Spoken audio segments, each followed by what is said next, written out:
e-cigarettes, vaping, that landscape is changing through the Ministry of Health. I'm wondering if, and I'm seeing these stores proliferate everywhere, I'm wondering if that has been taken into consideration. Will there be, how far are we ahead of the curve on that? Because I see the vape shops as being a progression towards dispensaries for marijuana potentially, and I know that space is kind of a new frontier, so I'm just wondering if in your preliminary work you've had any discussions around that.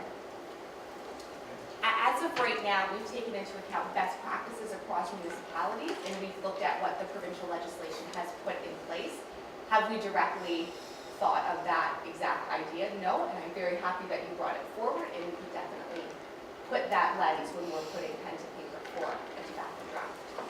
But in relation to that, we know the legislation was just changed in January.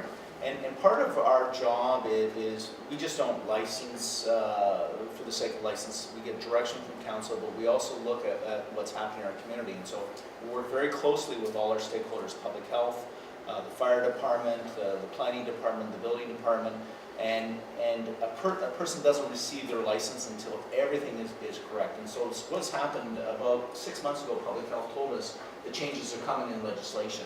And so there's a quick fix for us to change the wording of our current bylaw in relation to cigarettes to include the vape shops and all that, so we can incorporate them very quickly. But as Councillor Green says, there are other opportunities out there. There's other things that are happening. So our bylaw has to be flexible enough so that we can ensure public safety, and so we are sure that that we know the public is being protected. There is something in the works right now, and it's been working for the last year or two with public health in relation to drug paraphernalia.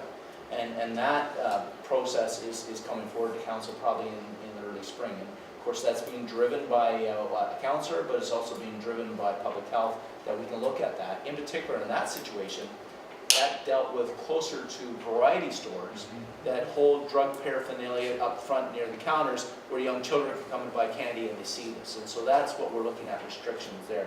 So it is a very fluid position, and as Monica has said, we're going to do a very quick fix on tobacco, so we incorporate the new law, which happened in January 1st of this year, to include vapes and vaporized apparatus in the tobacco bylaw, so we capture that, and then and move forward to make sure it's flexible.